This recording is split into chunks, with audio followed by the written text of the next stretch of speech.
of them. You're wasting all your time and money on models. Paint what you have. Hello, everyone, and welcome to Model Club TV, episode 112. As always, my lovely co-host, Scott Johansson. I'm Jason Walker. What is that? What are you doing? Lovely. Is this like Dicky or Ducky? What was the I'm word? Ducky, and Ducky is... I stand corrected, so let's go right there. We'll jump to corrections right away. Ducky is a thing. I looked it up. It is from 1875. Officially is when that became a used so word. It's not a new thing? No, but neither is Donnybrook or what other words people used to say back in the 1800s. Like snake oil or something. I don't know. What do people say back then? You don't seem very excited. What's wrong? Did you ever look up the beginning, kid? Because I think it started... Where you can't swear. That makes me add time. Now I got to go and edit that. I got to beep. God. Why do you always make more work for me? Hello, everyone. Great to see everybody. We have a very cool episode for you today. All the way from Brazil, we have JM Chaves of Bad Wolf Collectibles on. He's an amazing sculptor. A great interview. It is really cool. So stick around for that. And we got, it's going to be kind of a short one. We got a lot of stuff going on this month. As people will be watching this episode live, at least I will be in Kalamazoo, Michigan for the Ray Harryhausen get-together at the museum over there. So hopefully we'll have some pictures. Do you think they'll let us record video in there? I don't know. Probably not. Probably not. I don't know. We'll see. But I'm going to try to at least get behind pictures. Brian. No, they won't see you. Oh, man. How are you, sir? What's going on? I'm Ducky. Here we go again. Let's have a Donnybrook. And we fight like this. And I could twist my mustache more. Wait, there we go. Yeah, that's great. But for real, what's going on? What's new? What is new? Yeah, what's new? I've been printing a lot for people. I've been doing some printing. Still doing some printing adjustments. I'm really I've not had good luck lately. It has been a rough couple weeks in the print shop. I will say though that resin reviewed. I'm using the rest of it, and I've yet to have a fail with it. So it's just saying. I had one, but I don't think it was I think something weird happened with the printer. It was a weird. No, I think it was a slice issue more than anything. But yeah, I'm really, really, really, really liking that resin. And they said they're sending us some more UV clay putty stuff. So just got an email today. So we'll talk about that a little more. Want to give some stuff away real quick right off the bat? Let's just give it away. Let's just give it away right off the bat. So first up, wheel giveaways from Nostalgic Resin Production. Bleh. Nostalgic Resin Productions. Wait. It looks like my face.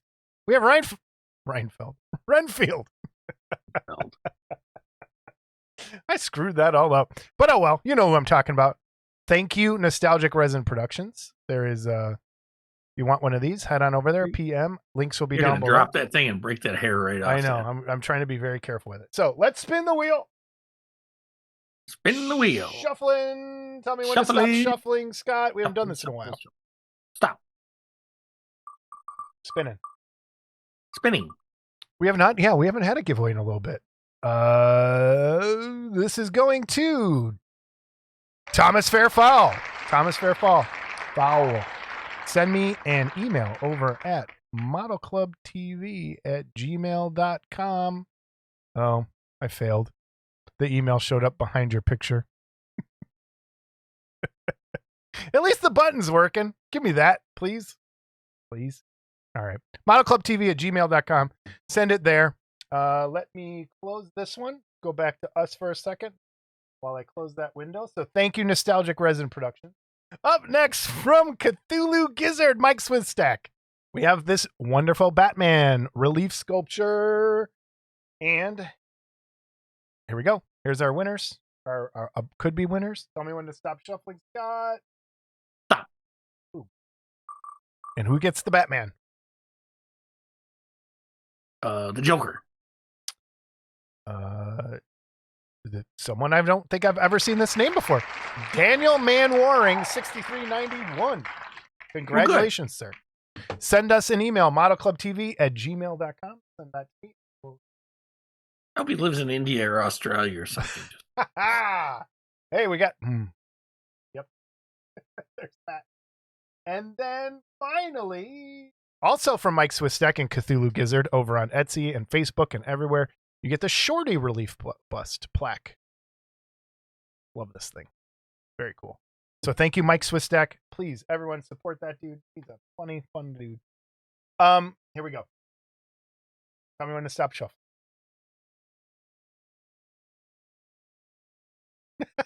Stop shuffling. Oh no, you did the wink. I thought that's what it was. James Downing has won Shorty. James, send me an email. Awesome. All right. Thank you to everybody. Links for all those people that sent in giveaways will be down below. And thank you so very much for sending that to us. Without you guys, we'd have nothing to give away. So awesome. All right. We don't have a giveaway this episode. We're holding it for the next episode, which will be the end of the month. So we got our guest already lined up for that one.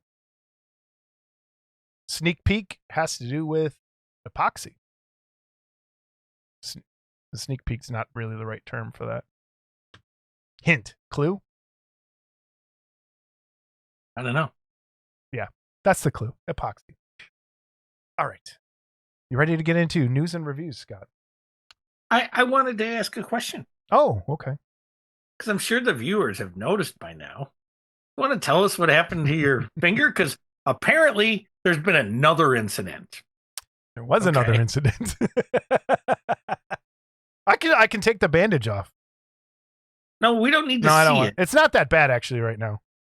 So at work, I was using the paper cutter with my right hand, and I lifted the blade up like this. And as I told Scott, so I went to move the papers. This is a new paper cutter that my partner brought in. And I went to move the papers, and my muscle memory went back to the one I've used for the last 27 years almost. And I went like this, and I think this one had fallen down. Just pretend this is the blade. And as I went to lift to go where the handle should have been, my finger just went and ran up the blade for a good 1/4 inch and took off a chunk of the pad of the tip of my middle finger. I want credit where credit is due. So I'm in between our two rooms. A class full of kids there. Class full of kids there. I did not curse.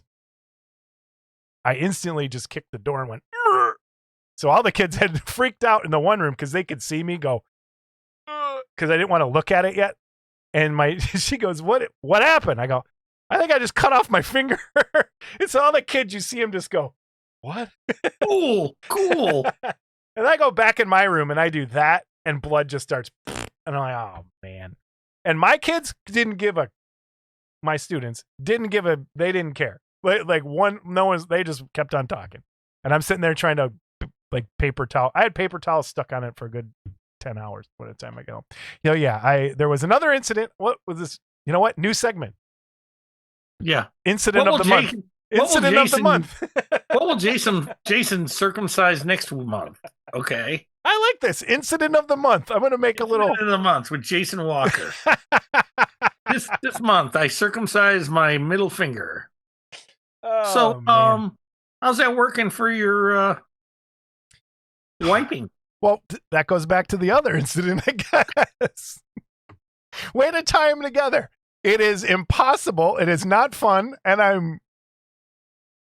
I had this, a couple times. When I burned my hand twice really bad before, it was wrapped up and I couldn't do that activity of wiping. And I got used to it, but it's been so long trying to use my left. It's not fun right now. It's still like, if I put any pressure on this, it hurts.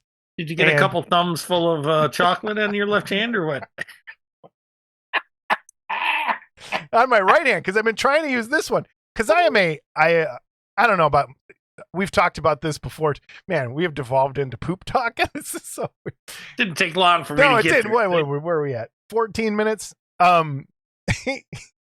I have to use wet wipes kind of person. I'm not a savage that leaves.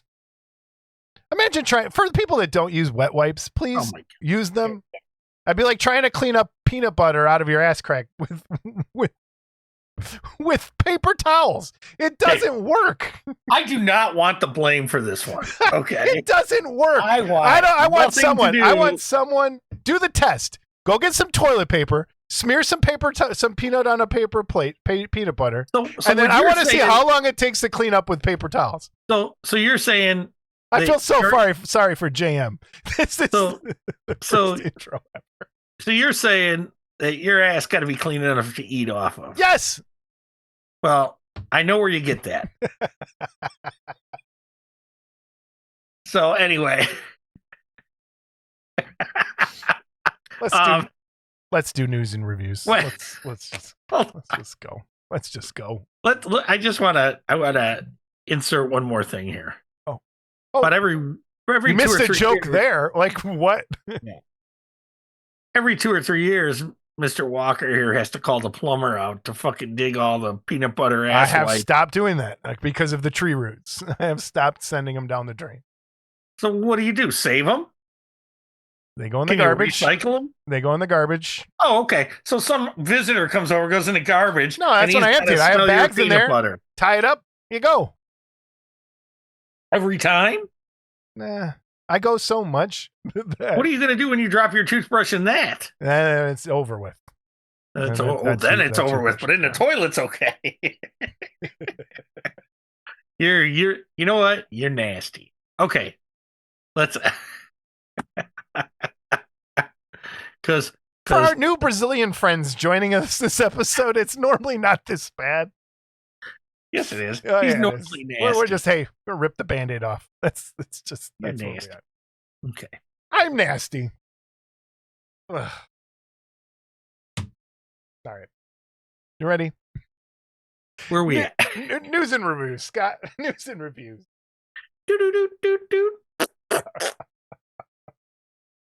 All right.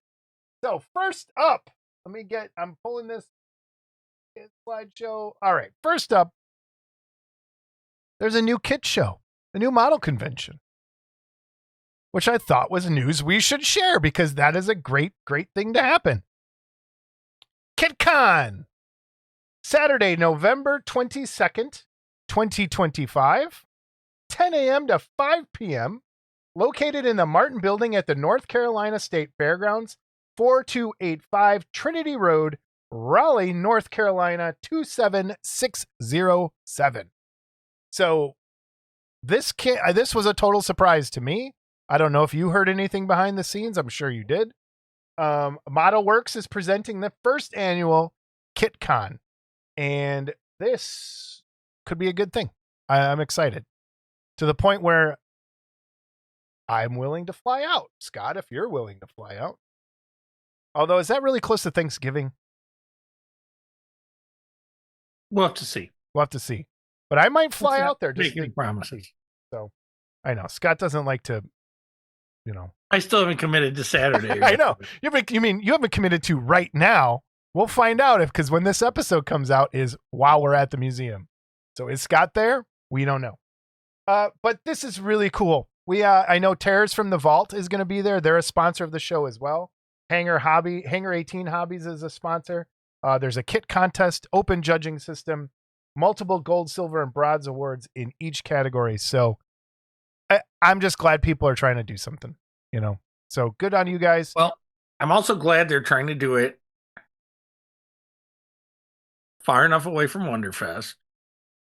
So you've got that going.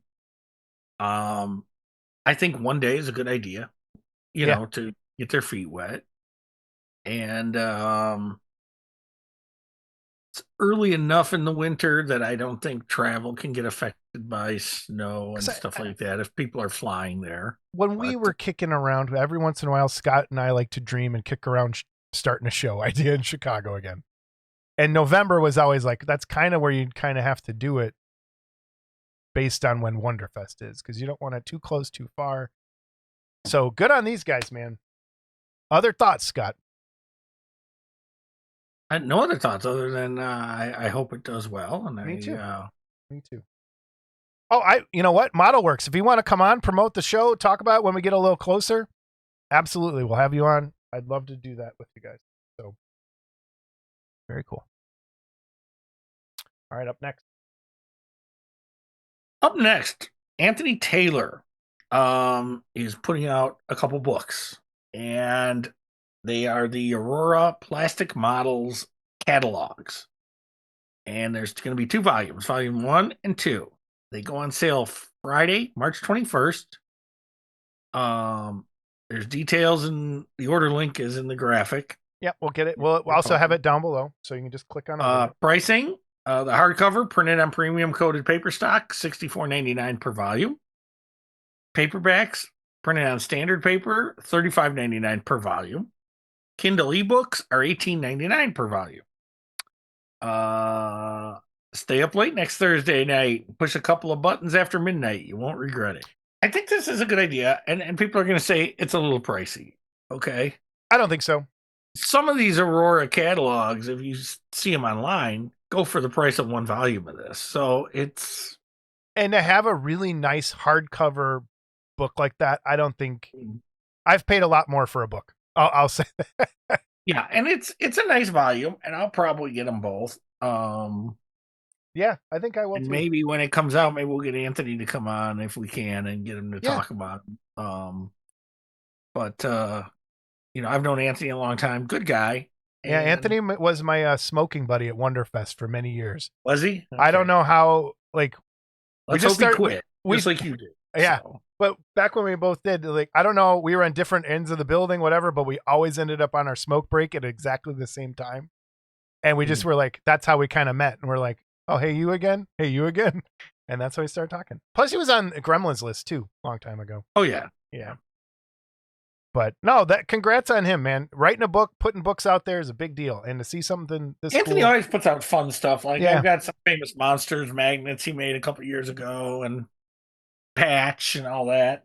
Good luck, man. I hope these sell really well. Very cool. If I ever get skinny enough to wear a jean jacket again, I might have Joanne sew it on there. You don't know. Get skinny with cancer, but you'll be happy. Hey, that's true. Hey, if you're dying with cancer, they could put that jacket on you. That'd be great. Thanks. You want to be buried with it? Good luck. No, I don't want to be buried. Want to be burned with it? No. What do you want? What do you want? I want your mom to wear it if something happens to me. Everyone's going to think I'm the biggest jerk, but you guys have no idea. They know. They're not going to think. Jamie gets mad at me. Funny always comes first. You're like that, though, too. Well, I have a formula. It's tragedy plus time equals comedy. Yes. It's just sometimes... You're a little close. Sometimes it's a little too close. I am a more whatever. It's funny to me. If I make myself laugh, I'm good. That's all. So, all right. Congratulations, Anthony. Up next. These are from Joe Hudson, and I'm going to put the picture up here in a second from HG Designs, and he is selling some paintbrush sets, and he wanted us to share them. So we have these, and I'm going to read what he posts. I'm always asked what I use, and these are what I use on my 28 millimeter to 1/3 scale stuff. I've had these put together by my friend and owner of Zem Brushes, and I could have had my name out on them in a fancy color, but I chose to just keep his logo and name so that the cost could stay down. The set would retail for about $87, but I'm able to sell them at $53 plus $5 shipping. The cost for the number 6 alone retail is $32. The set includes 5 Kolinsky Sable brushes and 2 synthetic ones. If anyone is interested, and I'll have the links down below, contact Joe Hudson over at HG Designs. And we have another thing from him coming up right here. And this is up Scott's alley. If I painted kits, I'd tell Joe to send me a set, but okay. All right. While this is here, I got something to read for us. Here we go. Hey, Jason and Scott, here's our latest release from HG Designs. We're happy to finally be able to release everyone's favorite swimsuit poster girl from the 70s. This is our take on that famous poster of Farrah Fawcett that a generation of young boys proudly hung on their walls. This was beautifully designed by my partner CG Verse and printed by the OG himself, Mr. Mike Van Scoy. Vike, I combined them together. Mr. Mike Van Scoy. We are offering this kit with a few options and sizes. All right, the cost for these are as follows. The 1/8 full kit with backdrop is $125 plus $8 shipping. The 1/8 figure only will be $100 plus $8 shipping. The 1/8 kit comes in at roughly about 9 inches tall, just so everyone is aware. And 1/6 full kit with backdrop is $175 plus $12 shipping. 1/6 figure only will be $130 plus $12 shipping. And the 1/6 full kit is about 12 inches tall with her sitting down the way it is stuff. So that's pretty cool. International order shipping will be determined at time of purchase. Payment can be made in PayPal, Friends and Family, or Zelle. You can contact me through Facebook Messenger on Facebook HG Designs page or email me. All of that information will be down below. Also, he wanted me to say that there is... Well, first, Scott, while I pull up that slide, let's talk about it. What do you think? I think it's absolutely beautiful. Yeah. If I thought I could do it justice, I'd buy one. It's I like the way that so a couple things I'm looking at just on the parts breakdown. It'd be a little hard to paint around the hair and stuff just because, but I don't know how they could have separated any of that. That would have been really hard. There's people that have already commented, well, in the actual photo shoot, because there are pictures of it, she wasn't sitting on a stool. And it's like, so what? Okay. You didn't see what she was sitting on because that's where the poster was cut off. And I think the stool's fine. I also like the fact that, and I believe Mike had something to do with this, the stool's been beefed up a little bit, so it's going to hold the figure. Okay. And nothing's going to sag or anything like that. The last thing I will say that I think is really cool is the way Mike engineered that base so that the towel comes over the wall so you don't have to worry about what the seam looks like. Maybe just there in the corners, but that's it. And so I thought that was pretty ingenious, actually. Yeah, that was a good idea. So yeah, but overall, I really like this kit, and I can't wait to see it in person. And I really hope Joe does a shit job painting it, so I don't want to buy one, because if he does a good job painting it, I'll probably want to buy one. But just because it's like he said in there, it's an iconic thing. It is. It truly is. I had it. I had the poster on my wall. And you know what? The day will come again that, and you can still buy the poster, not an original, but you can still find the poster places. When I finish up my basement, there'll probably be the poster, maybe a smaller version of it on my wall. Yeah. Just of the nostalgia of it.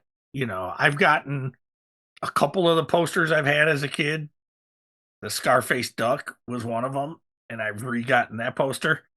And actually, I can't remember which one replaced the other, but one of them replaced the other.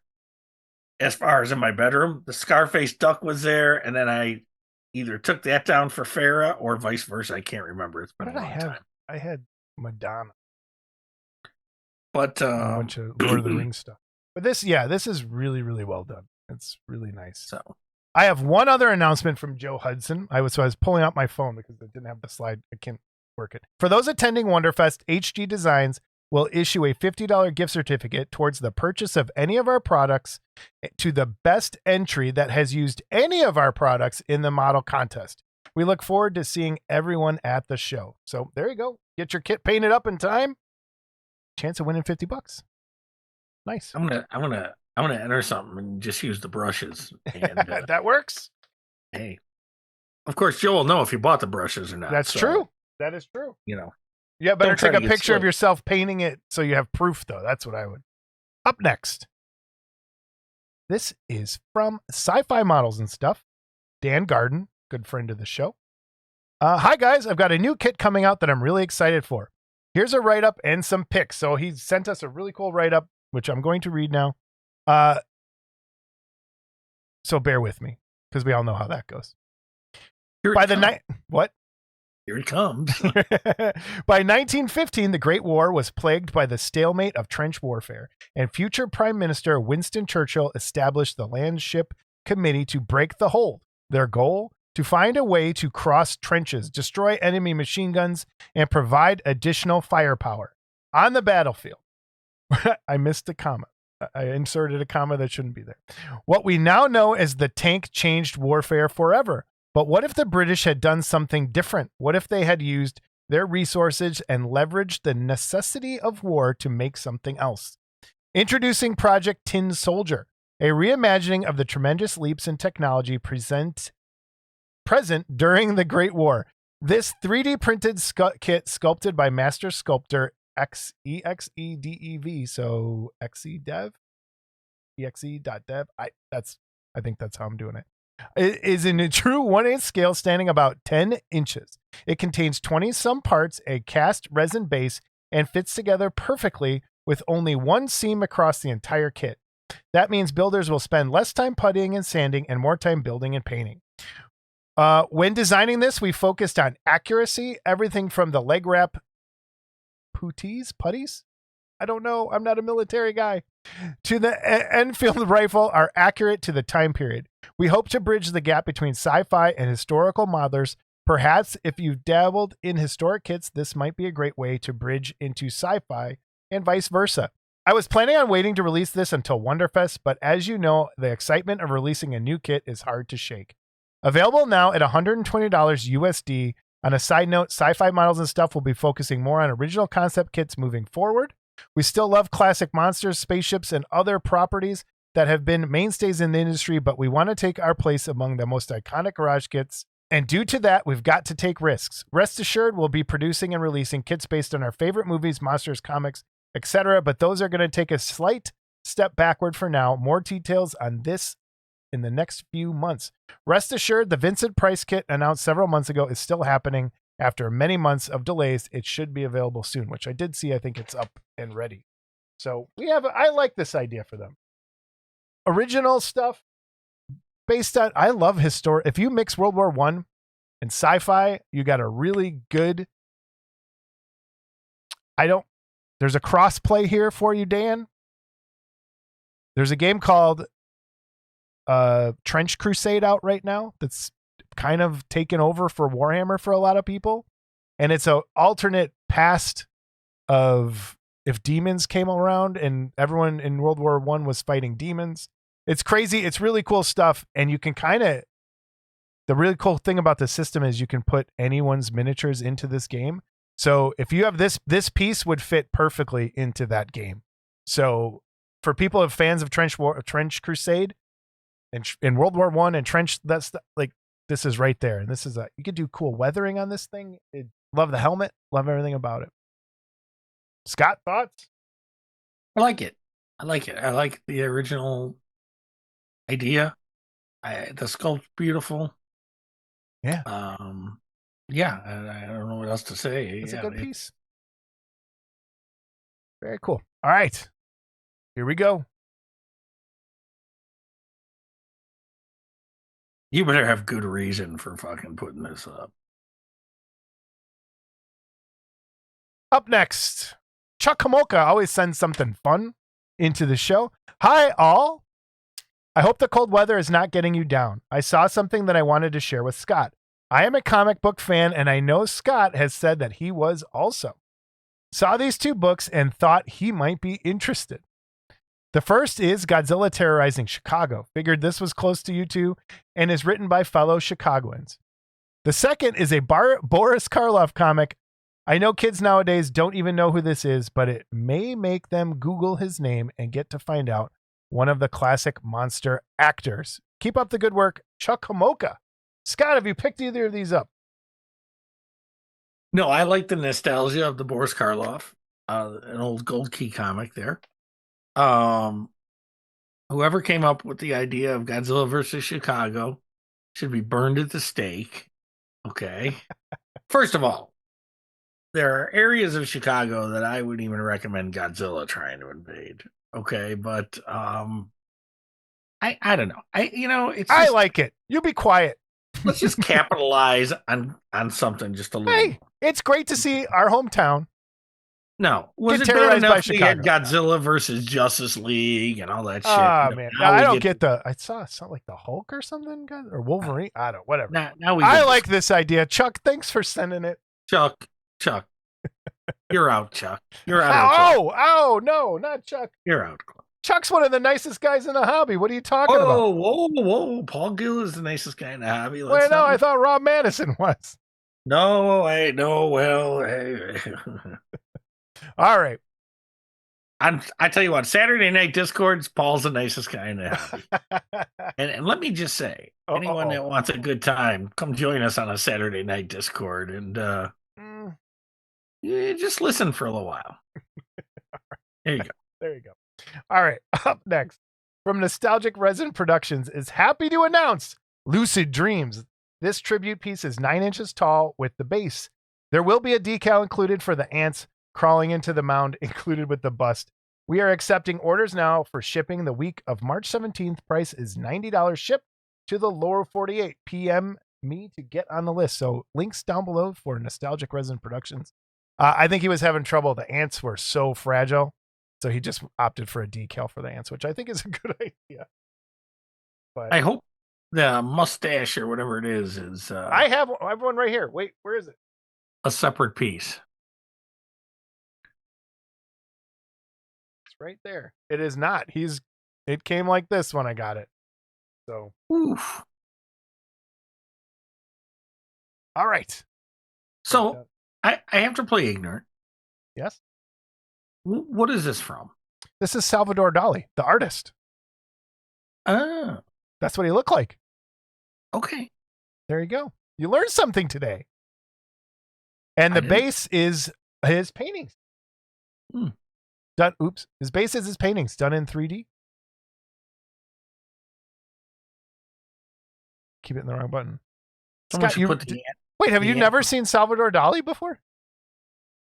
Yeah, probably. Now that you say it, yes. Yeah. But so yeah, that's just what he looked like. So it's a tribute bust to Dali.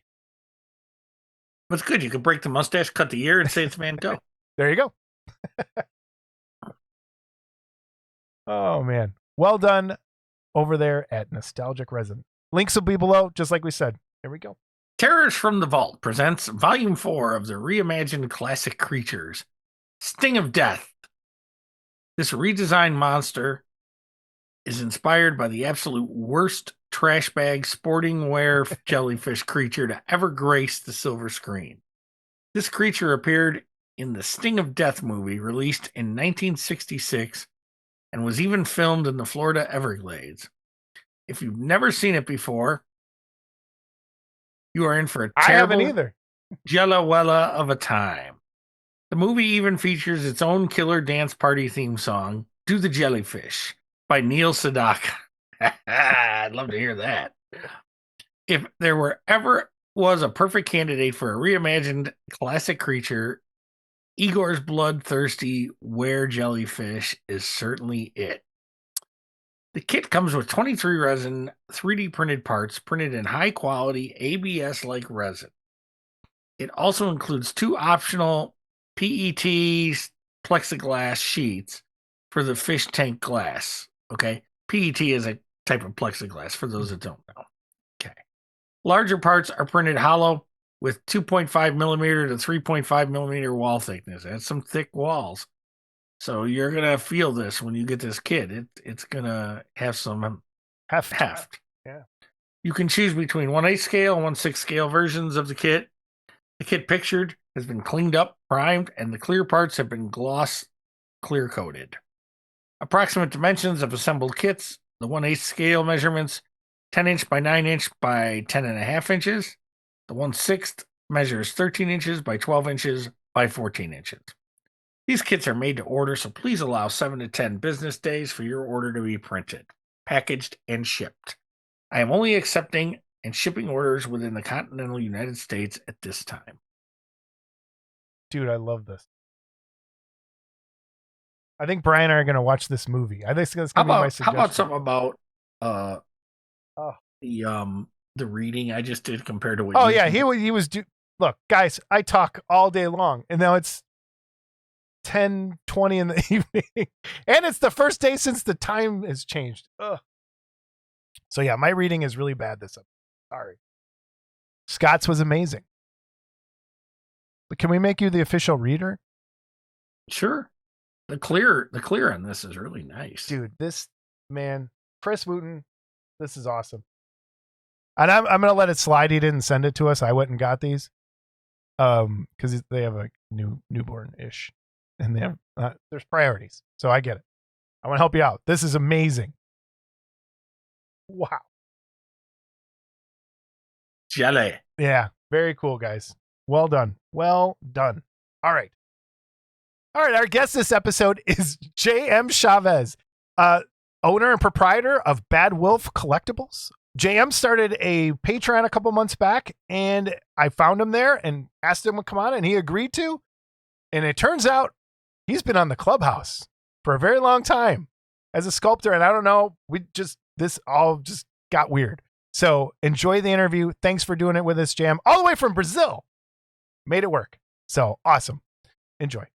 All right, welcome back, everybody. We have J.M. Chaves of Bad Wolf Collectibles here, all the way from Brazil. Where are you in Brazil, JM? And thanks for being here. Thank you very much. Thank you for having me. I am in Rio de Janeiro. You just had a big party, didn't you? Yeah. Yeah, how'd it go? How did Carnival go? Carnival is about 3 or 4 days, completely stop world holiday. Wow. So we used to say that year officially starts after the Carnival. Okay, gotcha. Do you go and Do you go down and party and do the parades and all that stuff? Or are you too old for that man. now? I'm a very nerd guy. I like my models. I like my comics. I like my TV shows. I'm not sport guy. You know. Yeah, you've come to the right place. we're I just a basement guy. You know. Give my beer, give my comics, give my models, and leave me in peace. That's right. That's the motto to live by. I love it. Yeah. So I stumbled across your Patreon and instantly fell in love. And I thought it would be really cool because a lot of the stuff that you're doing is stuff that our Garage Kit guys here in the US have been in love with for years. And there has been very few digital sculptors that have kind of tread the same water. A lot of them. Don't get mad. How old are you? 54. Oh, okay. You're right in our age. I'm 50. Scott's 67 million years old. Right my age. He's 7 years younger than me, for crying out loud. But you're right in our wheelhouse. So a lot of the guys that are digital sculpting are younger than us. Yeah. And so they're sculpting things that are coming out that are like kind of out of where we were. Yeah. And the Garage Kit guys are more Scott's age and older. So you get a lot of the classic monsters and all that stuff. So, but you and I, there's that whole little subsection of stuff that there's not a lot of people aren't doing digitally. So it's really cool to see you're doing all this fantasy art. And I can't wait to talk about it a little bit. So how did you get started digital sculpting? Well, I started to sculpting in traditional way. Okay. And I started in the beginning of the millennium, 2000s, 2005, about it, when the internet comes to Brazil with more hard form, right? It's really came. And I discovered the forums, and immediately I fall in love about it because this opened a whole new world for me. And I discovered the Clubhouse. And what was your name on the Clubhouse? J.M. Chaves. Scott's been banned from the Clubhouse and brought back multiple times. Really? You're banned? I can't believe that. I couldn't either, but whatever. But for me, I talking about you guys because in Brazil I grew up in the 70s, 80s, and we have no access to hold that kind of culture you got there. You got Yeah. well, in the US. We have a plenty of models, but mostly was of a German company named Rivel, Yep. and it's planes, tanks, military, um, but not the kind of I later discovered with polar lights, Mhm. or the monsters models that, because I really blow my mind, when I see what this kind is doing. I never heard about garage kit before Yeah. this, and I say, what you can produce in home, and then make it, and it for me was school art, I knew guys like Marty Canali, like Adam Bean, and I learned a lot of with him, those guys. I discovered the work of Travel Groove, Mark Newman, and Tim Bruckner, and Ruben Procopio, and man, I said I found my classroom right here. Hey, put inside my head your knowledge, because I'm here, baby. And And those guys are all good guys. I mean, they're all great sculptors. yeah, one thing I love in traditional sculpture is you can see a model, and immediately you appoint and see, hey, that is a Travel Groove model, or that is a Ruben Procopio or Trim Bruckner, or um,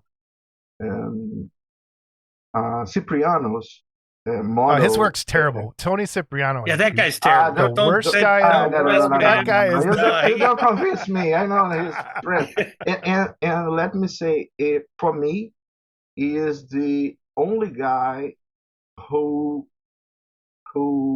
had the ability and the skills to really translate Frazeta's work to 3D world.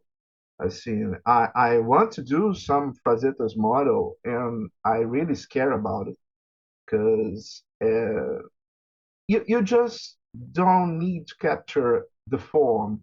You must go for the soul of the illustration. You must see the. I don't care if a model, a sculpture have texture, or if every hair is there. I really don't care. What I love to see in a sculpture or model or whatever is the soul of artist, soul of original painter. I like his kind of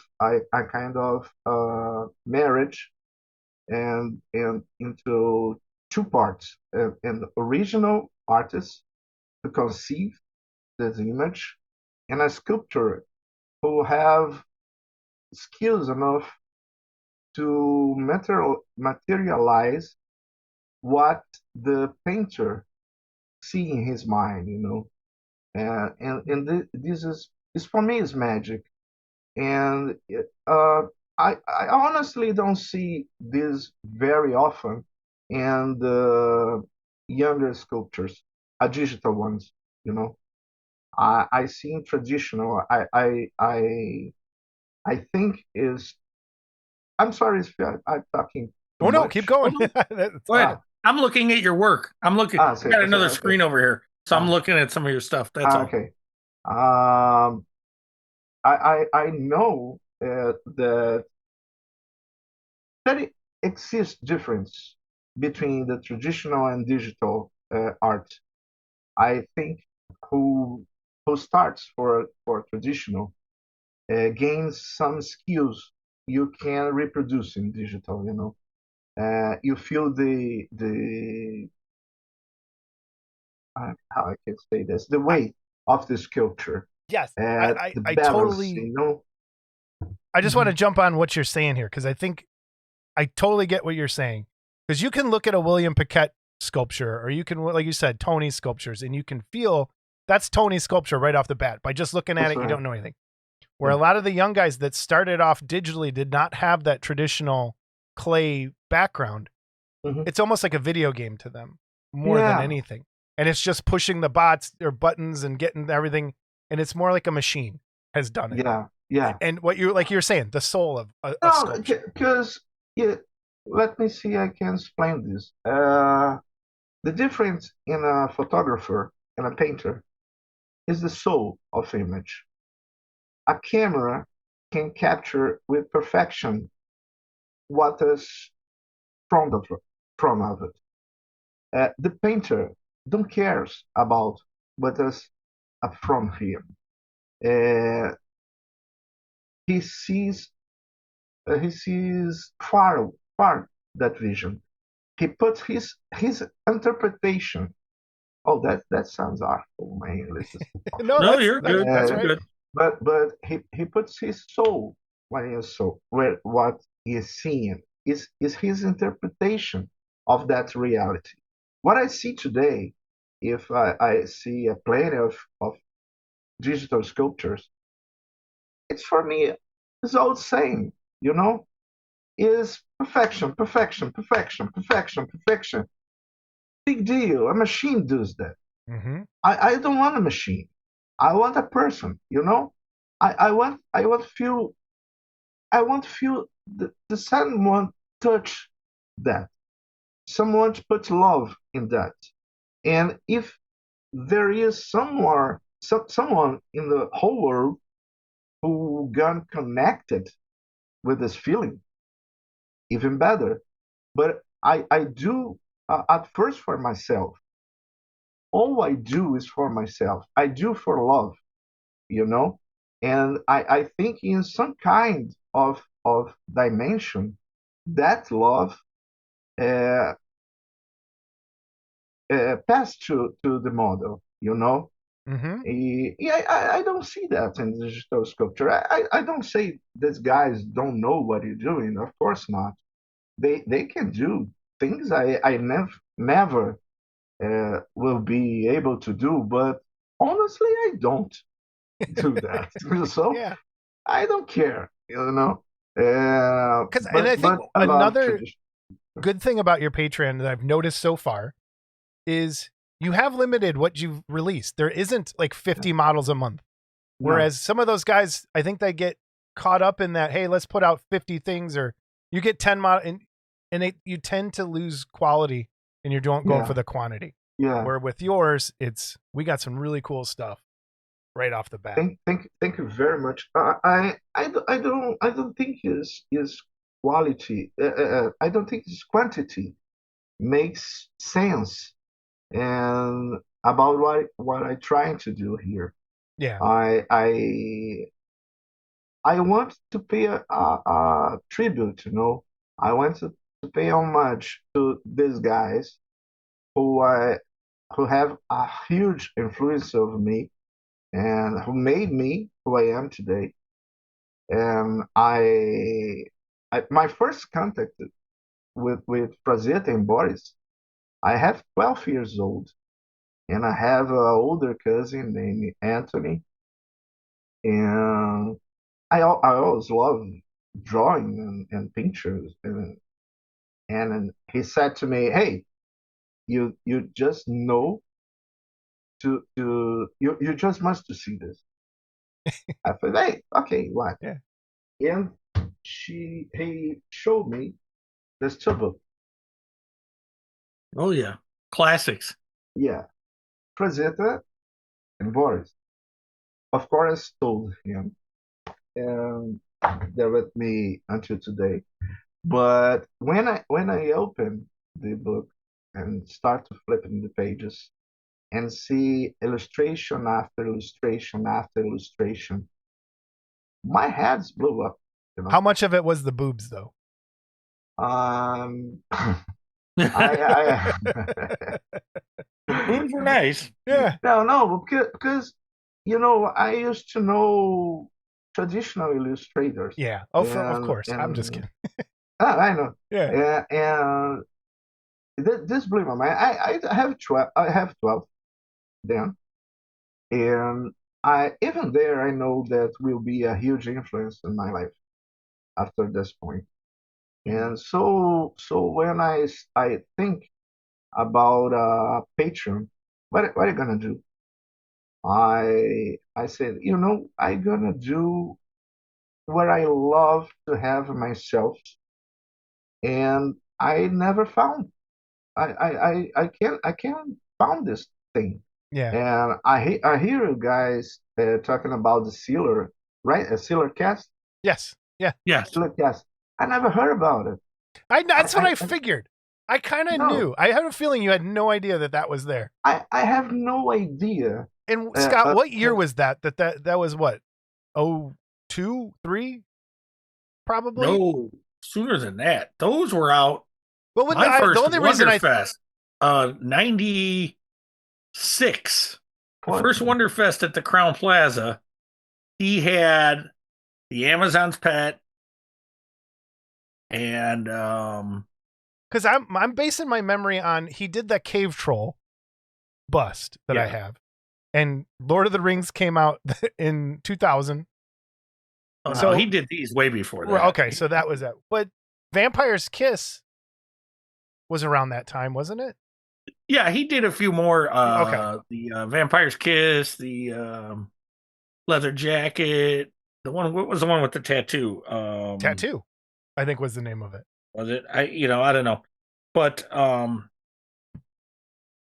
yeah, the early ones were the Primeval Princess and Amazon's Pet were the first two that he did, and they were very popular at the time, and Very hard to find now, right? Like it's very hard to find now. And so when people see this, because of the garage kit and a lot of what they called recasting, where people would take other people's, I'm sure you've seen all the arguments in the Sure. clubhouse. Sure. One of the reasons I got banned, but it's so right away they're like, oh, he's copying this guy, and I'm like, no, I don't think he's copying anyone. I think he's taking the painting that this Yeah, guy did a yeah. sculpt of and is doing the same thing. yeah, Okay. yeah. And so, not even knowing you, I right away kind of defended you saying, yeah, no, he just doesn't know. And that's how I try to tell people Yeah, because of my friendship with this other gentleman in Brazil. I call him a kid because he's 30 some years old. But, um, I realize that you guys don't get like you said earlier, you don't get everything that we get right No. away. Okay. So you don't see everything. You're not aware of everything. You're not, you're just doing whatever. Brazil until the 80s, the late 80s, is a very close economy. Mhm. So you have no contact with the most part of world culture.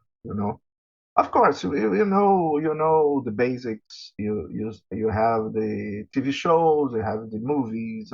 That's okay. But the the indie culture or the We call it pop culture here. pop culture, right? Yes. And that's what we can't have contact at all. The first contact I have will starts with the clubhouse. In another forums, there will be, I don't remember their names anymore, but uh, uh, I start to having access to this kind of information. I discovered the polar lights.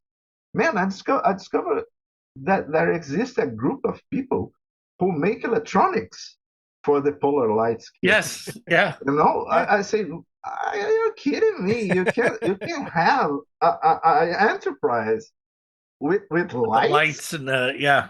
Are you kidding me? And I don't have any of them, any of that. And I don't know about those kits. And what I do when I found, of course, I license piece is I take the decision to not do it. I cut off my wish list because I know there's somebody who get through the whole process to license it. By the way, about the license, before I started the Patreon, about 6 or 8 months ago, when I have the decision to, okay, let's try to do this, and I try reach the Frazetta family. I send a message to Sarah in her personal Instagram account. I send a message to Frazetta Girls. I send an email to, I think is Joe Weber, Yeah. I guess. His name is indicated in the website with license, and I never have an answer of So anyone. I'm going to put it as gently as I can. Okay. As only I can. All right. From what I know, it's a shit show over there right now since Frank died.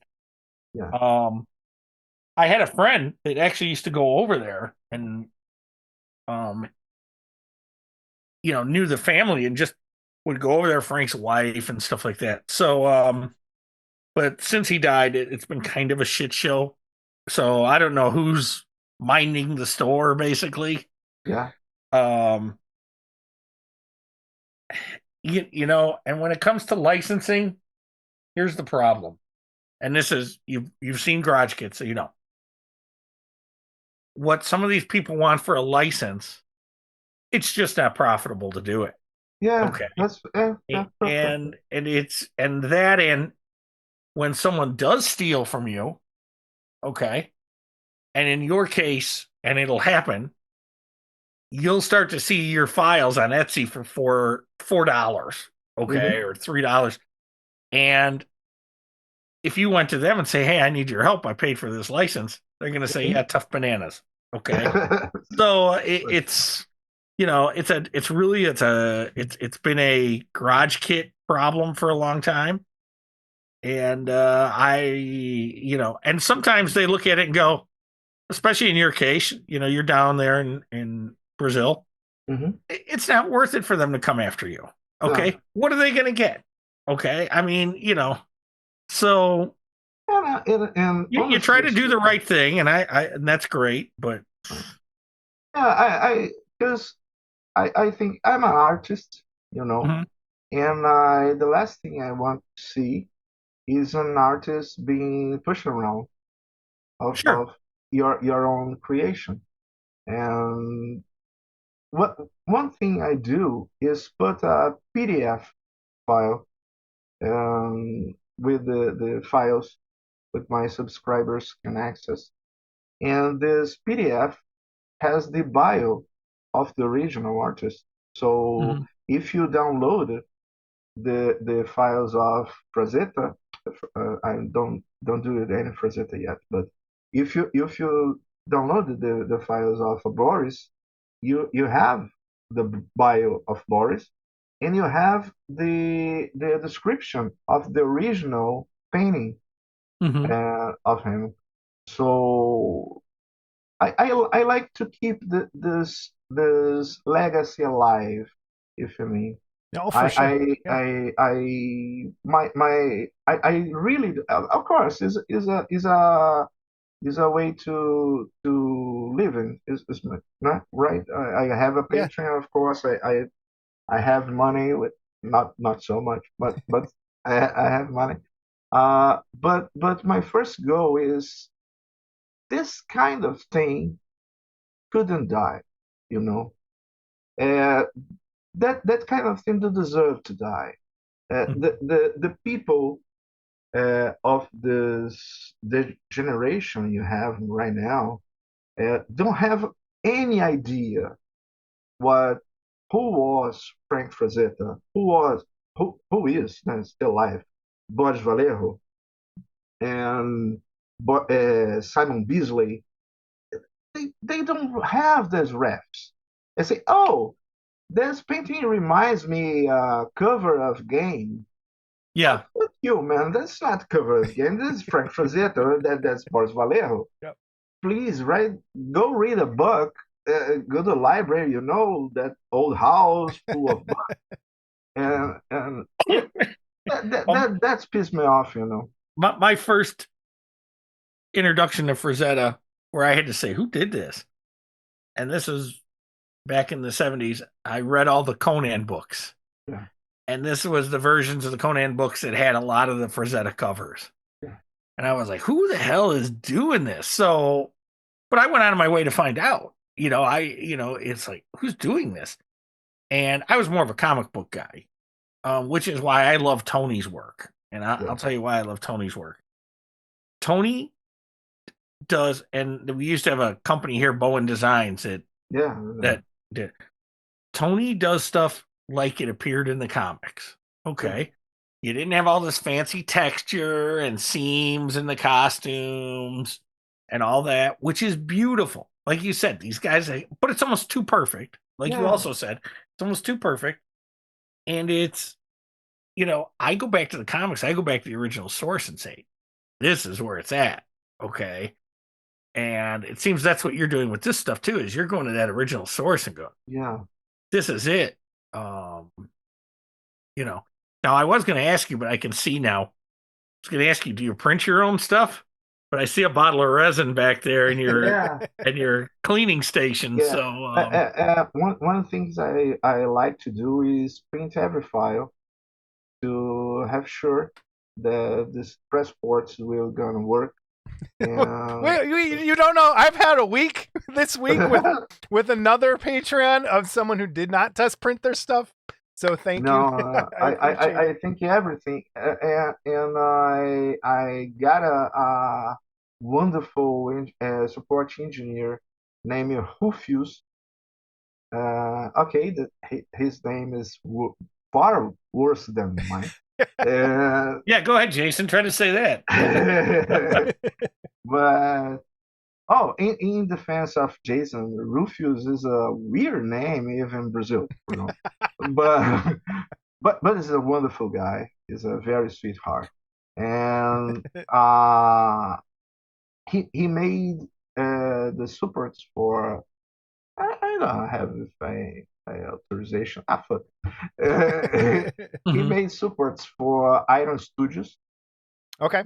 And Primal Collectibles. And man, the experience of you take off the piece of the support that he put is like cut the butter with a hot knife. That's so nice. This pop out. Yeah. And was a point for me very important because I'm a sculptor.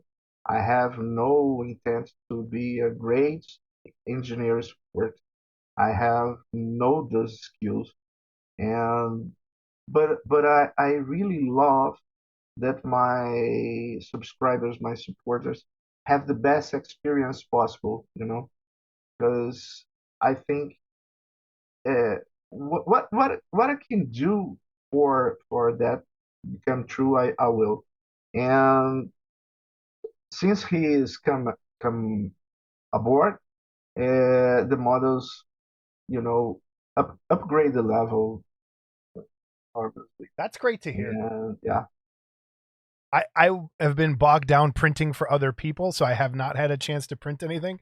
And the first chance I get for something for me, it's going to be one of these files, because it's so good to see. Like, I'm showing your Archer piece right now on the screen, and just even the amount of detail in the base that you've done is just awesome. It's just beautiful, and I hope people can see through the screen how bad. And the new Red Sonja is fantastic too. Thank you very much. Just everything is just gorgeous.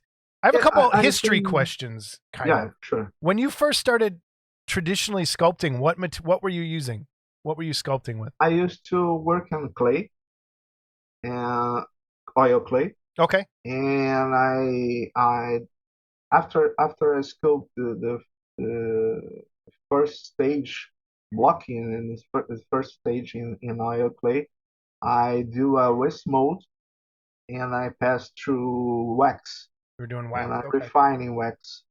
so I can take a final mold more clear, more fine Yeah, results. that's awesome.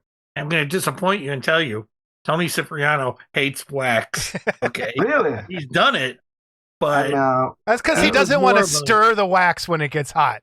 That's what Yeah, I think it oh comes my God, down don't no, even to. get me going. I must say what he did in X But in clay, I can't do in wax. It's true. Okay, but Tom Cipriano is Just so so you know, man. we're messing with him because he's a really good friend of ours. yeah, he's actually a Yeah, good friend of mine. So yeah, I mess with Tony all the time. Yeah. Okay, but I'm his 3D support guy. When his machine goes down, and it between me and Jason, and we have another friend of ours, Jamie, that we've kept Tony alive. I think he'll deny it, but we've kept Tony alive. But what made you make the decision to go digital? To say, all right, now I'm going to go digital. Because as I said, Brazil is a very closed market. We are a very large country. We have 2.2 million people here, but the market is very immature. You know, Mm-hmm. Mhm. we don't have a great market, so I can make this a form of living. I can survive just sculpting here. So all Brazilian companies, and we have Lute Studios, we have Iron Studios, all there market the external market. You know, Wait, Loot Studios is in Brazil? yeah, Lute Studios is a Brazilian company. She it's founded for a guy named Álvaro Ribeiro, who was who was a sculptor for before for the lute, of course. He is sculpting for it's not X1. X What's Plus? the no another company. What's the company who made the Hulk transformation? Oh, Was that Diamond? No, Was it Diamond? is a Iron Studios. Iron Studios. X XM. XM XM. XM. Okay. the XM, I think. and Who made? he used to work for him, Okay. work for them, and he starts to give lessons, online lessons to digital sculpture, and so the starts the Lute Studios in 2021, I guess. Yeah, I subscribe. It's almost exactly a year now ago that I subscribed to Uh-huh. them because they were up here at a convention Yeah, and they were giving out. It was a discount on a month. Loot Studios is great. Their yeah, stuff is just very well sculpted. Their yeah. supports are amazing, and I couldn't speak more highly of them. They're fantastic. Yeah, I think one thing the was a game changer to Lute Studios was the experience of Alvaro as a sculptor Hmm. of collectibles, and he wants to imprint this in miniatures. So every sculptor, the Lute, made his minis with the same attention and details it will do in a full collectible piece. You know, This is a loot it's a piece very right here. amazing. That's one right there. I just Yeah, did the other day. yeah. Uh, It's a very and they're big impressive because another work. cool thing they do is they do the props as well every month. Yeah, So you yeah, get like maybe a sword or a chalice or like, yeah, and this stuff is beautiful, and their dragons are huge. Like their yeah, big stuff yeah, is yeah. big, really cool And, stuff. if you want to print them even bigger, Yeah, you have preserved all details, and that's But where with your stuff because 1/10 and what's the smaller scale you do? I have it 124. It's about 1/24. 75 millimeters. Because as you know, our guys love stuff quarter scale. Yeah, yeah. And and we can blow it up and do it. If they want Because it we're that big. old and can't see. Okay. Let me show something. Yes, for sure. And it's almost there. Okay. Yeah. See, That once is one time scale, and I thinking, who else we're gonna print this even bigger than that? I You know. know? Well, there are some That guys guy. that That I guy, know a yeah. guy. I know a Hey, guy. there's something I really envy in you guys in US, and is the side of your basements. You know, Oh, because Yeah. I live in an apartment Yeah. and I work. I create my office in a room. It's I really think that those guys have a whole basement, It's and I live here in a little box. it's the You same know? with Japan. Their places are so small. Their Yeah. little apart where they work, and it's Look I'm at out of shelf me. space. So I like Look at printing things smaller these days. look at me. I am the size of a miniature. So Yeah. small places to me are very big. But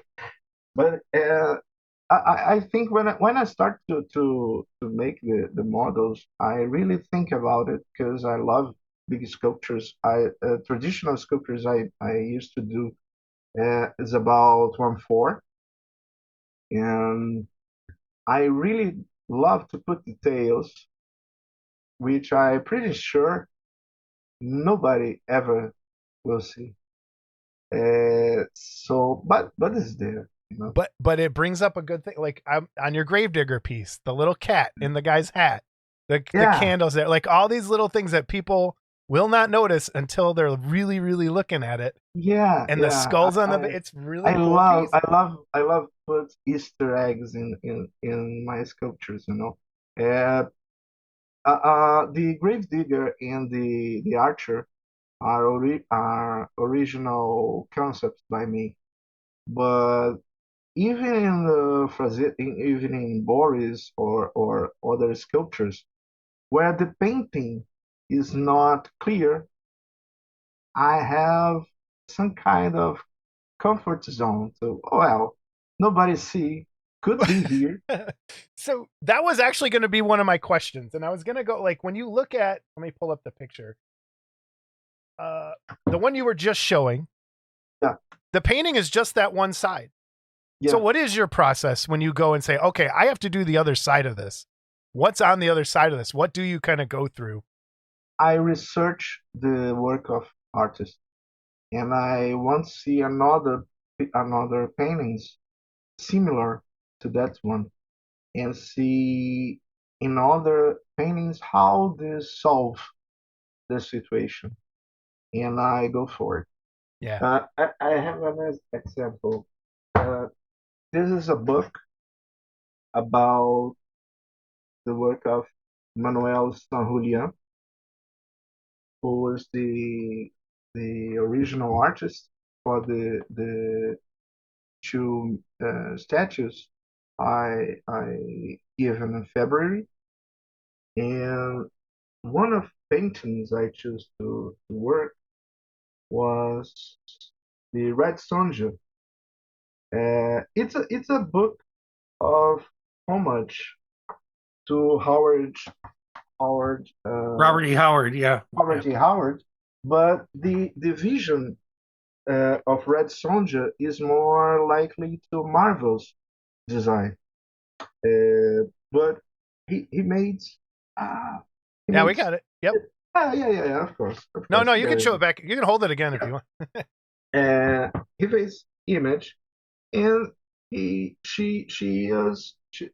can see her only in front, right? You can see the back, but he has another sketches of her in the back. Ah, yeah. Okay. So I fulfill the character trying to feel the same decisions, you know, same artistic decisions. Let's go full near what when you were growing, what's your favorite comics? What were your favorite comics to read? Man, Batman. I love Batman, man. In American comics, right? But I love, of course, I was growing. Well, first of all, Batman Rose. Okay, Batman's best character ever. But after that, and seeing the history of comics, I love the work of Will Eisner. You know, Hmm. I knew the guy.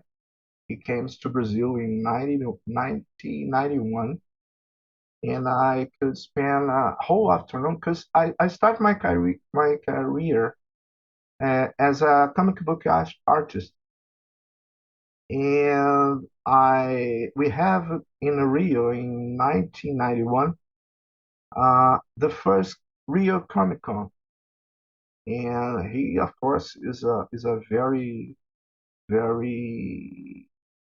superstar of this event. So I infiltrate myself in a corridor, and I literally infiltrate myself in an event, and keep waiting because he gonna have a talk, right? Is speaking Hmm. in a ceremony. I don't remember exactly what he gonna do, but I know he was there at that time, and I see, well, he must go out for here and every at any moment around, and I just waited. So so when he's come out, escorted by two giants wolves, uh, I thought, hey, he's Will Eisner is not I don't know, no Sting or everything, but uh, two giant wolves. I tried to reach him and say, hey, Miss Eisner, and immediately I put aside because the wolves. And man, he's a such sweet guy, and he's put his hand over the arm of the security guard, and down the arm, and say, "Come approach, talk. What do you want to talk?" I say, "Hey, I great admirer of your work, and I also a comic artist, and I want to give my story for you. And I have a story with not text, so it's just visual. It's about evolution of humankind, and and he say, let me see. I show it to him.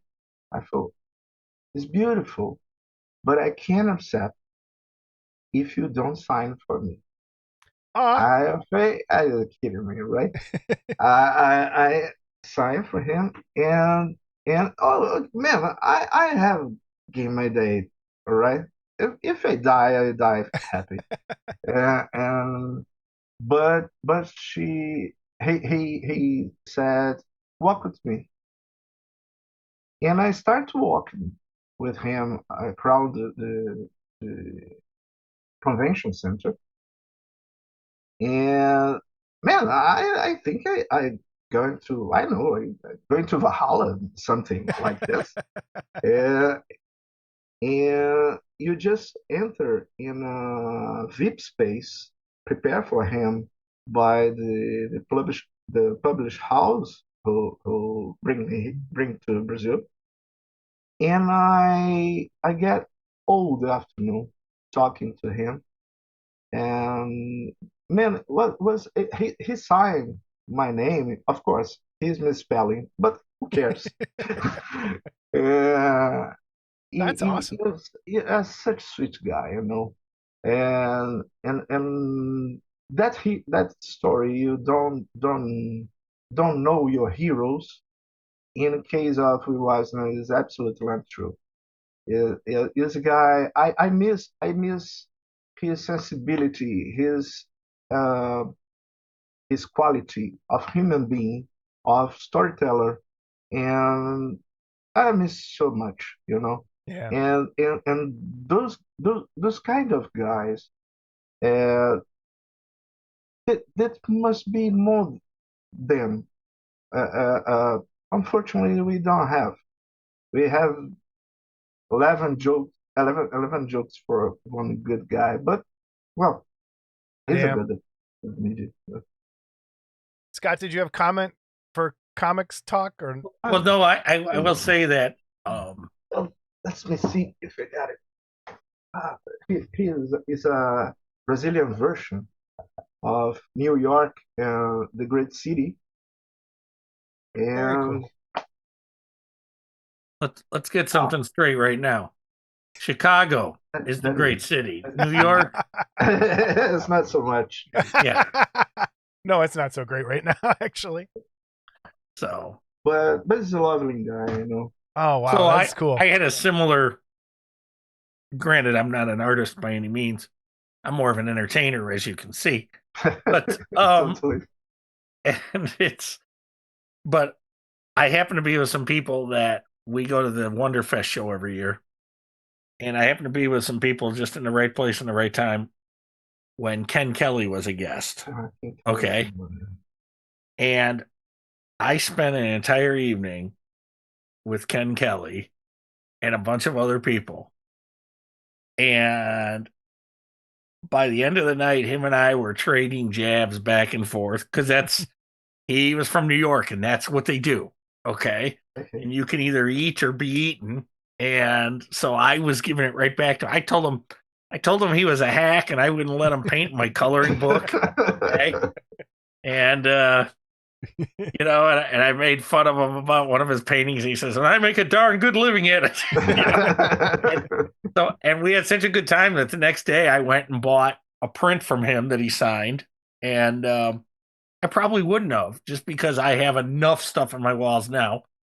But because I had such a good time with him the night before, it was like, I got to buy something now because it was, and so, I mean, I see what you're saying when you get to spend extended time with some of these folks. Yeah. It humanizes them. It brings it humanizes. Yeah. Yes, it does. It humanizes them. So I want to ask a few questions about your sculptures. First of all, and I don't have any of your files, but Jason does, so I don't know how you break them up. Okay. Yeah. But as a digital sculptor, and obviously you print, thank God. So when you're breaking a sculpture up for printing, do you look at printing as, okay, how is someone going to print this? Yeah.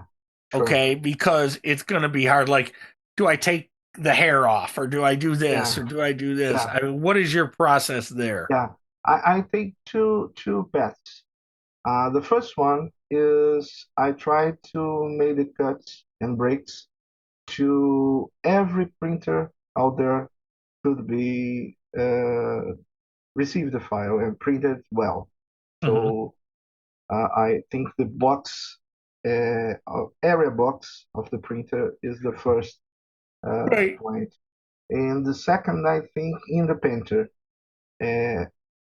how I can break this figure to make easier the process of painting, you know. So why can't they all think I like know, this? what the hell? Why can't they all think like this? Okay. Yeah, no, and that's fantastic because we get a lot of stuff that the way it's broken up, it's like, well, why didn't you cut it here so I could print it this way or paint it that way? So I think it's fantastic that you do that. Another thing, and it's probably hard, is a lot of people don't realize if you have something hanging out too far over time, it's going to sag. Okay. So my question to you is, as true to the original material as you try to be, what do you do in those situations where you go, man, if I leave this like this, it's going to sag? Do you modify it at all? Or what do you do to prevent that? Yeah, I don't have this kind of situation until now, but I probably will try to support the part in some area who I can mix with the painting. Because let me show you an example. It's not exactly this, but well,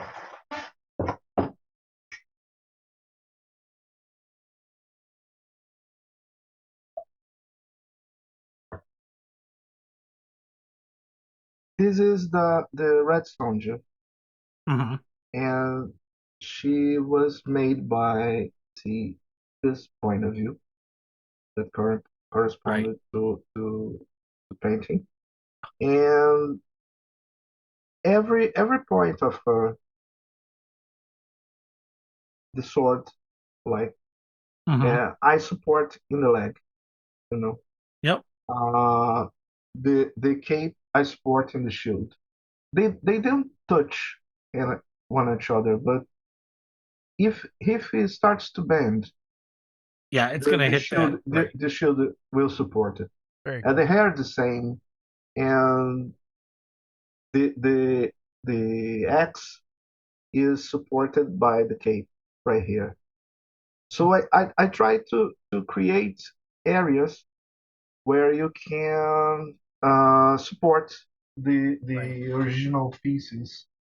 But And you're right. Sometimes it's a very hard decision, you know.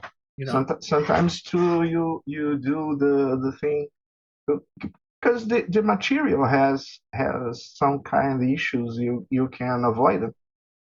right. Well, And like what I do when I'm printing sometimes, yeah, and I print a lot of cartoon characters, hmm okay, because I like cartoon characters, and they're so out of proportion in that.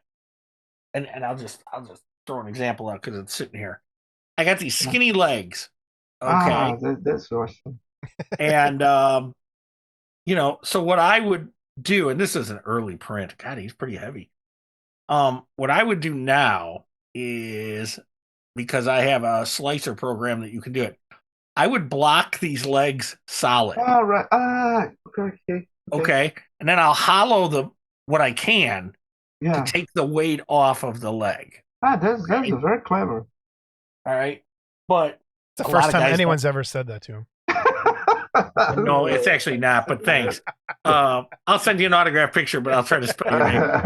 Um, but so it's there's things you can do, but man, sometimes there's things that are just you look at it and go, man, I don't know what this is going to do over time, Yeah.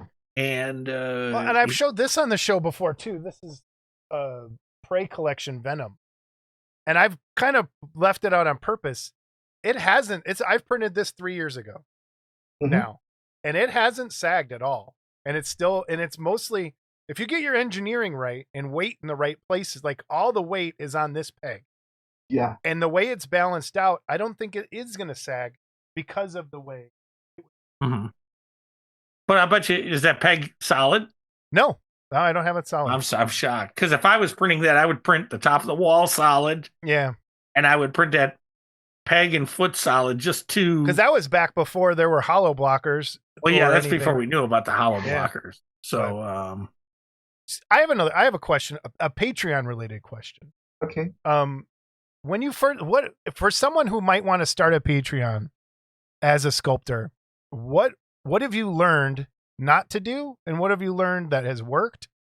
What are you enjoying about it? What are you hating about it? Like, what are some some pitfalls I that someone still might fall in? learning. I still learning about it. I do much more mistakes or hit. But I think one thing you must reaching out is do what you love.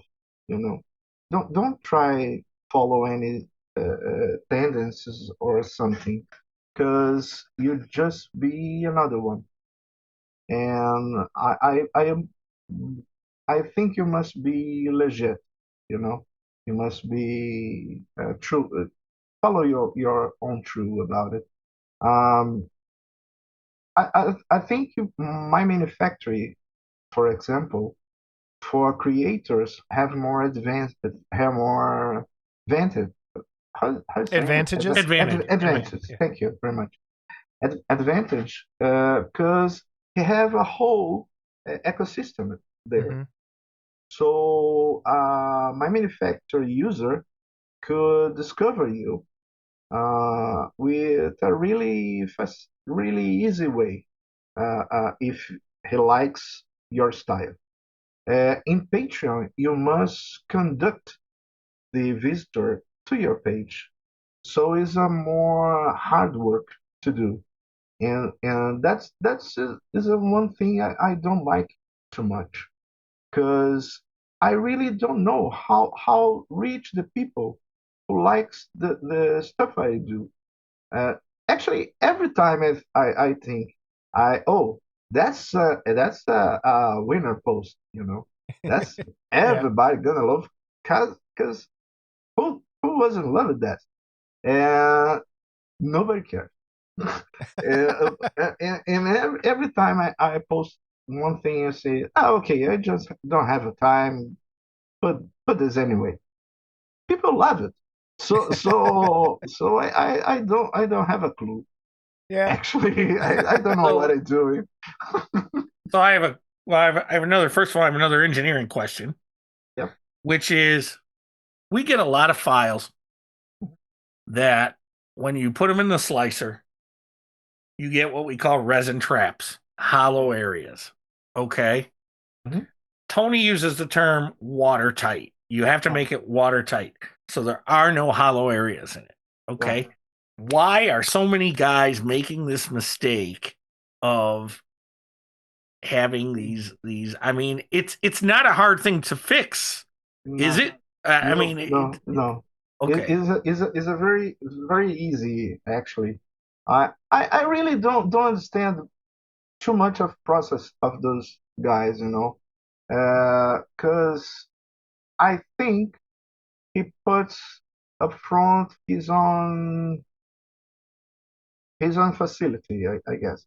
No, Yeah. facility is not. Well, like I think they add clothes, they'll take a asset Yeah, body and they well, add if you clothes, must but if you there's a must gap. be if you must have well, like this. This is hollow, Mhm. so you can have air inside because the resin will Right, right. be liquid. So so you just have to put holes. Oh no, Uh, and right. and the You're and right the about that. software no and the software point to you Right. where is the bubble. Mhm. So the work is just follow what software is saying. Mhm. I But don't when we get traps, yeah. the guy has sculpted it, Mhm. and there's holes in the sculpture. Like for example, he's Ah, taken yeah, a, I get you know it. what I mean? Yeah, He's taken a yeah, yeah, body, yeah, he's yeah, taken maybe a pre-done body and yeah, sure. modified it and put clothes on it. Ah, Now yeah, there's a gap between, say, the shirt and yeah. the No, thing, no, and they totally. leave I that get it. gap there. And so if you hollow that out, you still get resin trapped in there, you Yeah, know. So what is so hard to make it a solid piece? I know. I said that is a lousy work. You know, There you go. that's a lousy I, work. I think a lot of people are caught up in speed and trying to get too many things done a month that they don't put the time to make that one thing Yeah, perfect, because it is that it. If you have two objects, you insert one of inside of it. That area must go out. You see, Right, right. it's not rock science actually. Well, I know Uh, there's a in the program. There's a button to hit to make that happen. And yeah, it's called Boolean. Yep. Boolean, yeah, Yeah, yeah. you make the figure, and you have one command named Boolean, and he turns all the external mesh united. So Mhm. every piece inside the figure, which was floating, you just delete. You know, you can select the external mesh, so they will go every inside floating area, and you click delete. It's not big deal. Well, you would I don't know. think I don't know. you would think, But but you yeah, should see the files we do get sometimes. no, And I it's believe in you. I believe in you. and the bad thing for us is this, as and him and I both print for people. When you print and you get that resin trapped in there, in about 6 months, it's going to work its way out, and it's going Yeah, to crack the yeah, piece, yeah. and it's going to open up. And what that does here is because of the garage kit hobby, there's a lot of resistance to 3D printed stuff because they've done it, traditional resin casting for so long that there's resistance to 3D stuff. So when something like that happens, then they get to say, "Aha, we told you." Yeah. Okay.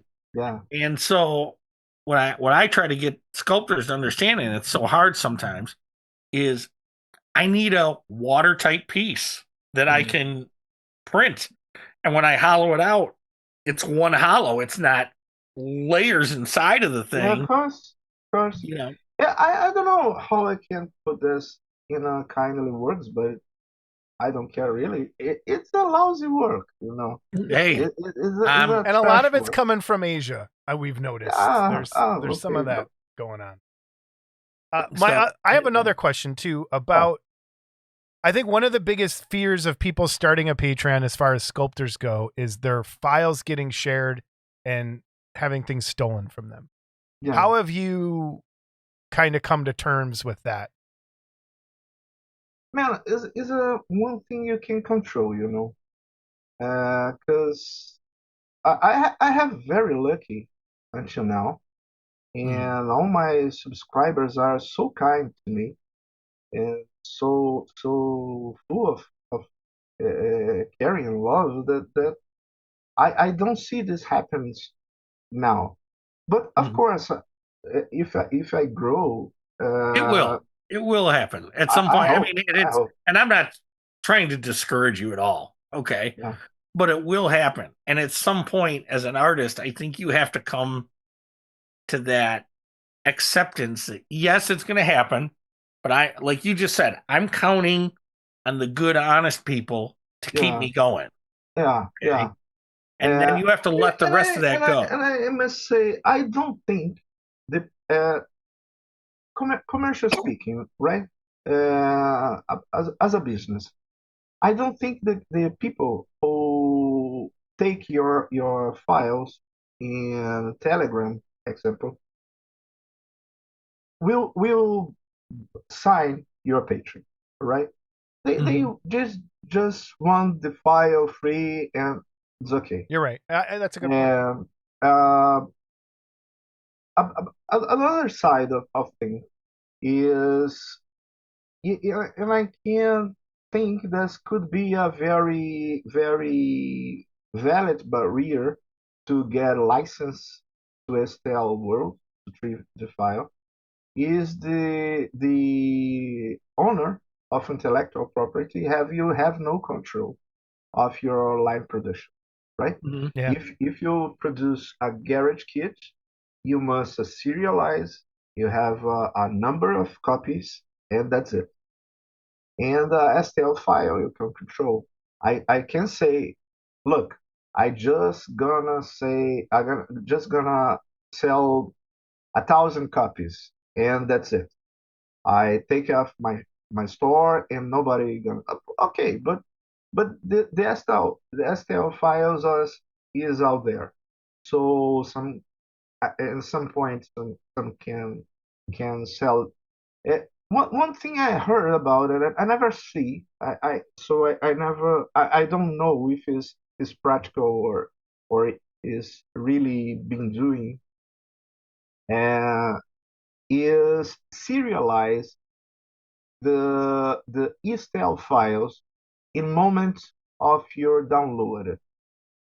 So you have a platform like My Mini Factory or Codes or whatever, Mhm. and you have a script, may some language, I don't know, and you buy a STL file. So in the moment you're gonna download it, it takes the original STL file and prints a serial number inside of the model and link the serial number with your order. Okay. So if at any point uh, uh, uh, a copy of your work will be been selling or distributing in Telegram, or Mhm. you can track it down. You can. That's a good Well, idea. it's a good idea, but I'm going to be what we call devil's advocate here. Good Okay. idea. Sure, You can get sure. around it, but And it doesn't take much skill to do this. If I took the base of a model and I turned it over, No, no, no. I It's not above. It's it's in the inside. file number. It's in the It, file. Right. yeah, it's inside the model. You Okay. you can read if you flip the file. Hmm. So you're gonna see like X-ray. You know. Gotcha. But are there guys out there that know ZBrush or know any of these Of other course, that could go in there and erase it? of course. And it's a shame. I mean, but there's always a way around it, and Yeah, that's the unfortunate yeah. part of it. I always say if someone creates something, someone can destroy it. Someone's going to copy it somehow. always. The human creativity never ends. Well, and that's Yeah. I've tried to talk Tony Yeah. into Patreon.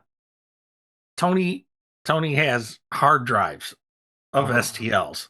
Okay. Uh-huh. But it bothers him so much to know that at some point he's going to see it stolen, Yeah. okay, or whatever, that he just doesn't, he can't bring himself to do it. Yeah. And I understand that point of view as well. Okay. Yeah, of course. Of course. I understand that point of view as well. In traditional sculpture, you see this with recasters. Yes. He buy a physical copy, cut, made molds about it, and just sell it again. Okay, it's a crap. It's never be the same. But who buy it is not really caring about the quality. It's just want something, well, barely near the original. What I used to tell people about the recasters is they weren't going to buy it from you anyway because they weren't going to pay Yeah. whatever. What let's you say said about the $150. Patreon thing Yeah, too. yeah, yeah. And it's so I look at the Patreon that you have, and it's $12 to join, Yeah, or you can join at the merchant level, which is 25. yeah. And that gives you the okay to sell prints. Okay. Same. And I think that's fantastic. Okay. Because it's then, yeah, your prints are out there, Mhm. but you're happy with the pay you got for that. Okay. And that's so I love the merchant level, and a lot of Patreons do that. And let me talk about this for a moment. And in the first month, I don't have a merchant tire because I really struggle with myself with how I get guarantee the rights to one people to print a work which is not original mine, you know. But Interesting point. but so many people ask me about the physical prints, and in Italy, in France, in Japan, and said I have no access to this kind of work, and I have no printer, and I have no skills to get one and made it good, made it well done. And so I say, okay, I open a merchant tire. One condition. I just accept one merchant by area. I don't want a war of. I got to get on to Chicago. Yeah, I of course is something I must control at any level. That's but a good I idea. try. I never. Yeah. But I try to do this, and I built in a website when I want to put a list of every reseller in the local of they are. So if you live in Italy, you can buy from merchant tire in Italy. So you pay less for That is a great mail. idea. That is a really good idea. Yeah. Wow.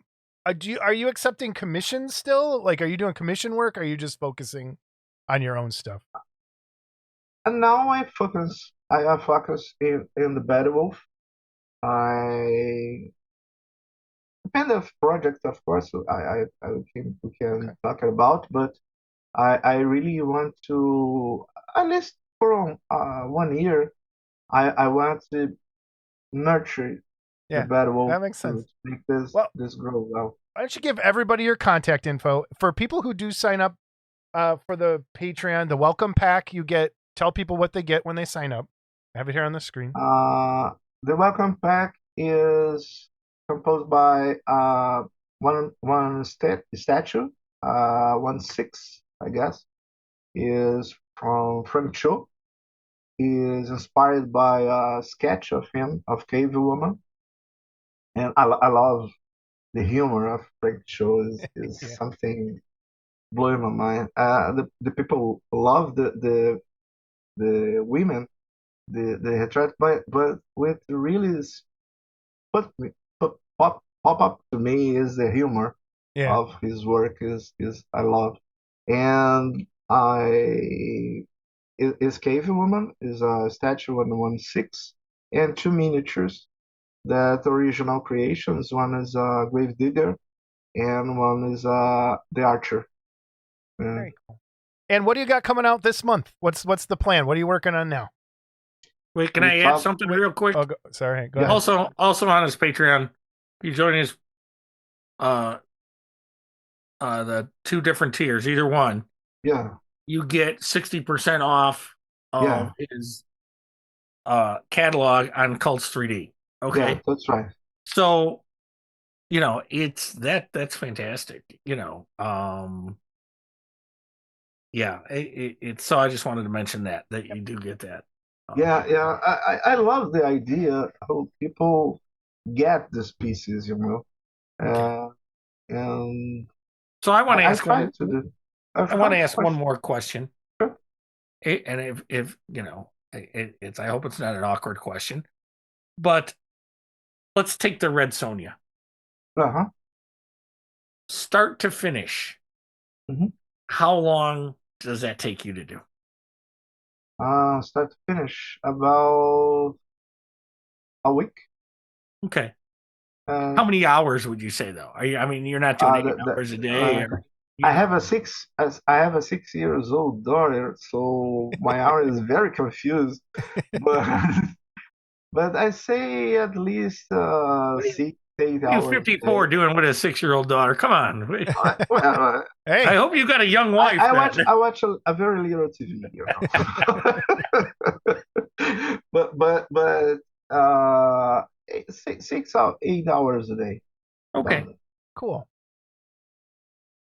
So what do you have? What are you working on now for this month? What's the next thing coming out? March, you say?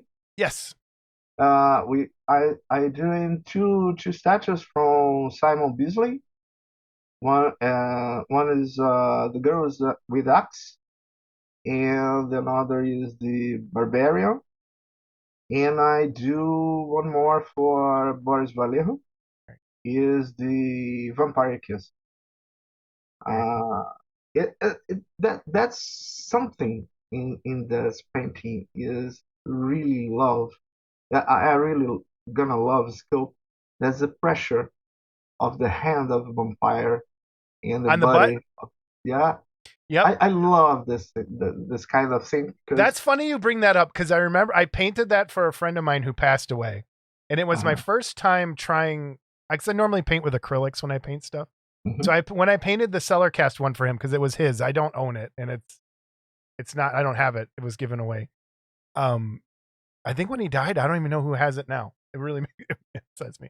But I remember painting her hand, his Yeah. hand on her butt, and Uh-huh. trying to make that part just like, because that's the focal. And it's funny that you pick. To me, that's the focal point. The way how it Totally, the very totally. just gentle press of that skin Yeah, going in yeah. is just I, I, I, I love this kind of stuff. You see a lot of this in masterpieces in Italy. mm-hmm. The pressure of the flesh in the flesh. Yep. And I think this takes the sculpture to a whole another level. Yeah. I love What's this. amazing to me about those guys when you look at some of them old statues, is they hammer and chisel? They Ah, carved man, that stuff out, I man. can, It-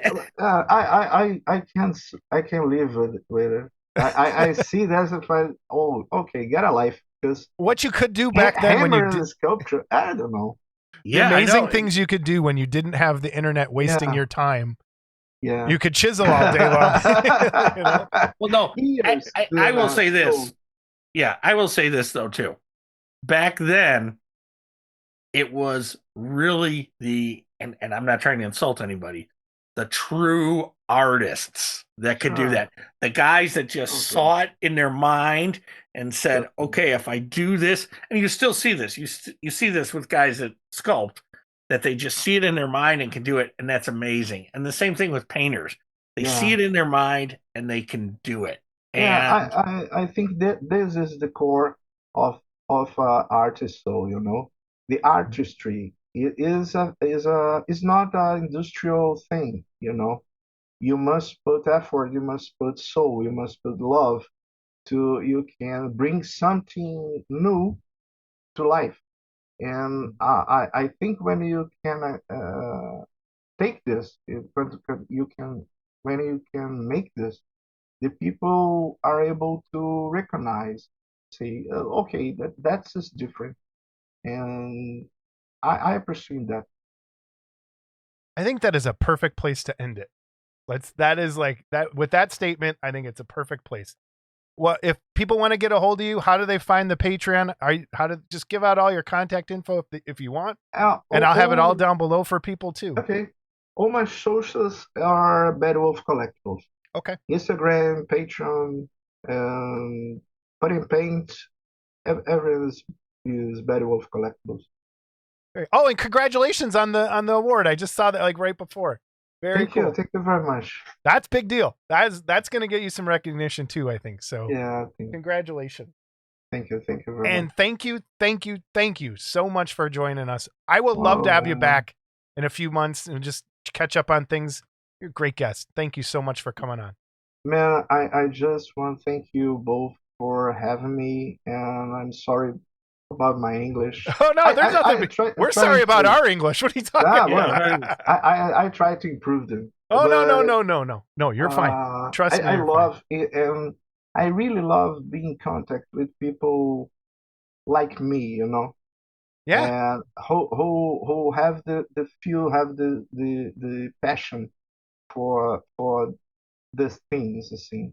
I'm very sorry about this age, I see the people don't see what they're missing. It's everything, man. Artificial intelligence, what the heck is that? Oh, is I am an artist. Oh, really? What do you do? I'm a do artificial intelligence. Oh, all right. Yeah. What the heck? Oh, whatever. I'm right there with you. It's scary. I miss the 80s, Yeah, me too. Oh man. All right. Thank you so much again. We love you. Jason. We'll have you back. I just joined your Facebook group, so make sure you approve me. Okay. I'll have to see if I'm even in there. I don't have this not happen. But thank you. Thank you. It's very informative. Yeah, no, wait. Go back. Don't let that joke go by. Say that again. I don't ban you. You can relax. Well, you might. Give it time. Okay. All right. Yeah. Have a great night, JM. Thank you so much. We'll see you next time. And again, everyone, Bad Wolf Collectibles, check them out. All the information will be down below. Let's support a great guy. We'll see you soon, man. Thank you very much. Scott, what'd you think of JM Chaves? Super nice guy. Dude, that was awesome. Super nice guy. Speaks better English than you do. He does. I'd love to learn Portuguese, though. That'd be cool. Really nice stuff. And I'm glad we were able to touch on the fact that wasn't trying to steal from garage kit companies that did similar kits years ago. He knew nothing about it. He's just doing what he loves. And, I just like his attitude about everything. Is fantastic. It was a great interview. And I can't wait to have him back on as he keeps growing this business. This is fantastic. Really good stuff. Check him out. Links will be down below. Join that Patreon and buy a printer and print your stuff. I'm going to print some for next episode so people can see him, because he talked about his supports and he had a very good support guy doing his stuff for him. And I think one of the things that scares people away from printing is supporting. So if you can get something that can just pop off and be ready to go and not have to worry about those supports failing while printing, that's a great thing. So excellent. Very excited for him.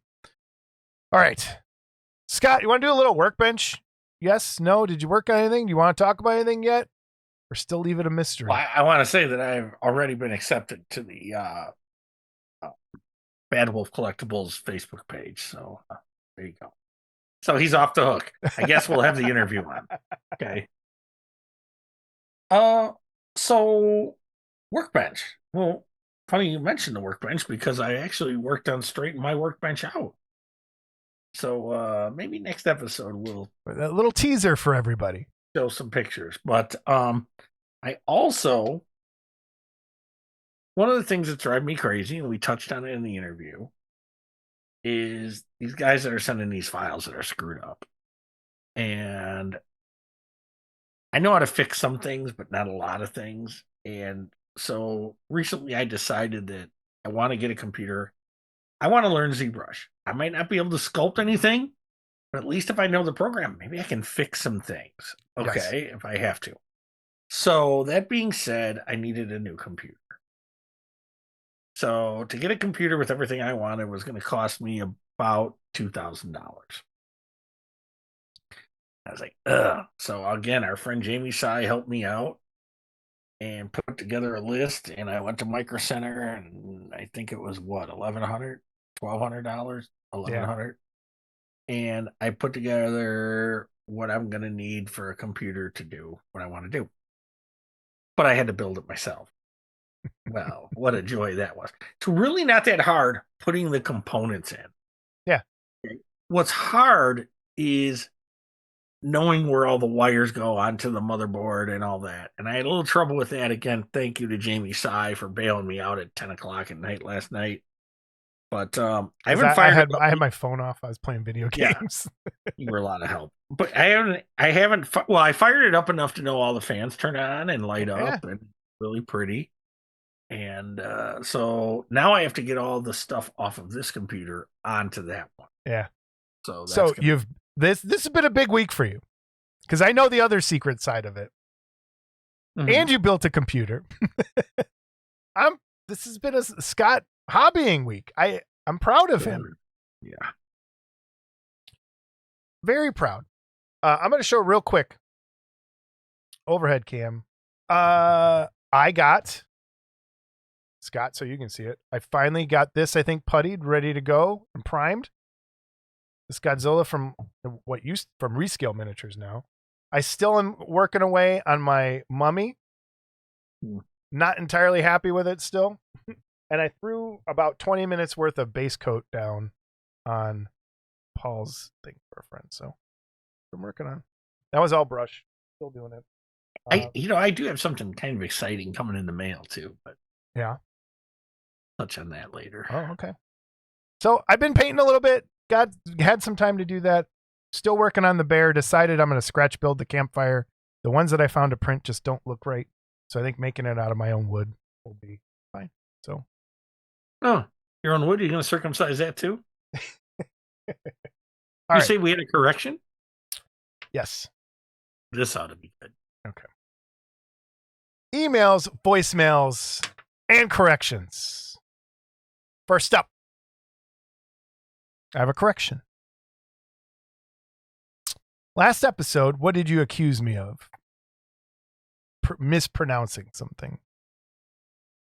You compared me to a boxer. Do you remember this? Oh, when you said intricacies? That. And I could not hear it for the life of me, and it sounded totally normal. And you kept repeating it. That was the beauty. I know. So in editing, I went back.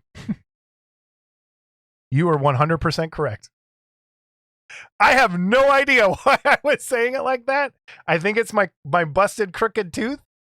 and it might just sound like that every time I say it, and I can't intricacies. That was okay. But I was thinking about it. But I think if I'm not thinking about it, I'm going to start to slur that all together. But I told you like 5 times, and you I were know, thinking, and I couldn't do it. and it's like, whatever, Tyson. So Okay. you were right.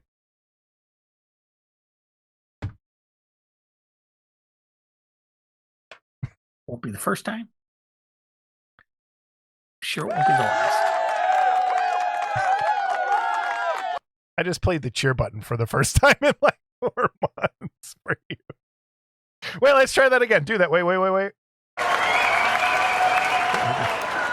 right. We have an email from Kendall Conniff. Kendall. Hey, Jason, I've been watching you two clowns for now a couple of years. Ever since Scott was so enamored of my Land of the Giant Snake. I've watched every episode since and even went back and watched older episodes. And all that time, I can't recall Scott ever showing a kit he has built and painted. So has he? I know the answer to that. It's yes. Yes, I have showed. You have showed something. Yes. That could be a trivia question. What episodes did Scott show a built and painted by Scott Johansson model kit? It's a good question. See if someone knows the answer. And then the rest of the email. When did he last paint a kit? There's a couple questions in here. When is the last time you painted a model kit? The AFM boot camp, Creature from the Black Lagoon, Jaeger, Creature from the Black Lagoon. I'm not sure the year, but. Okay. Back in the Tester's enamel days. So no, that is not. It's been more recent than that. Let's no, see. But they do sell Tester's enamels at Menards. They do. And I'm shocked at how much they are. How much are they a bottle now? Like, oh, I don't know. But they're like $3. Yeah, I was gonna say, yeah. But I mean, dude, I remember when they had 25 cents, 20 cents printed on top of the bottles. Oh man. Okay. All right.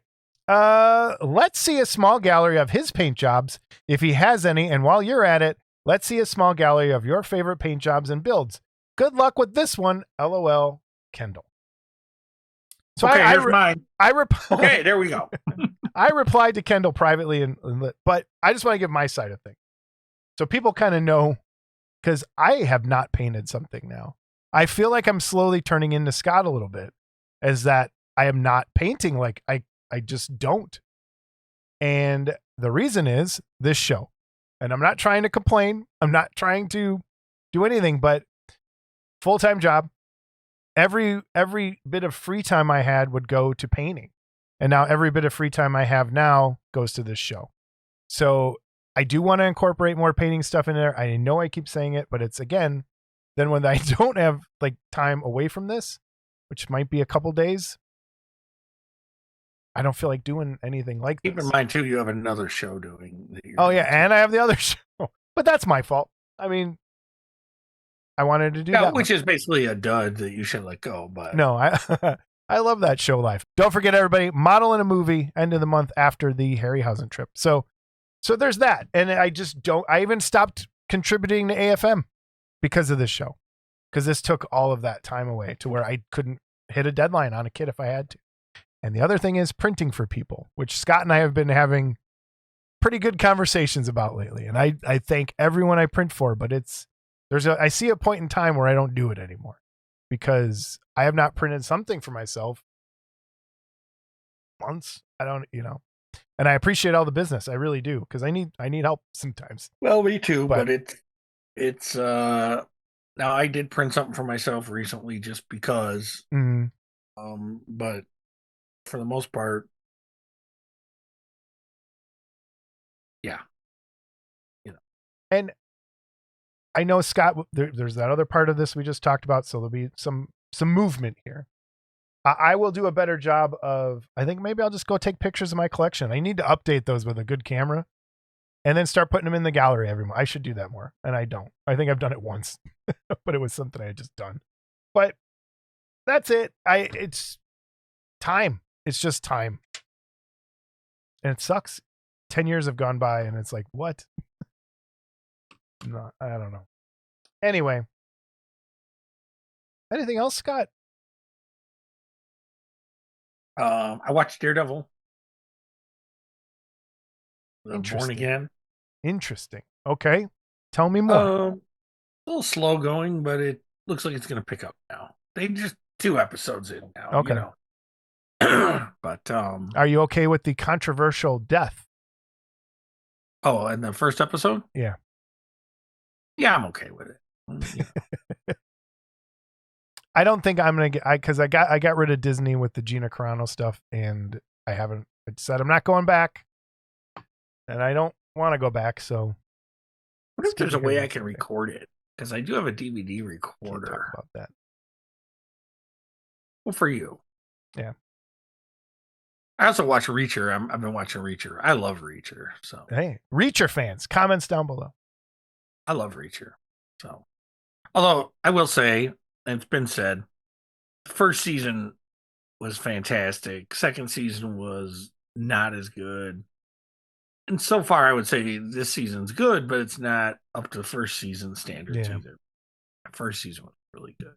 So. I'm watching Fallout for the first. Fallout is really good. Really like it. All right, I think that's the show, Scott.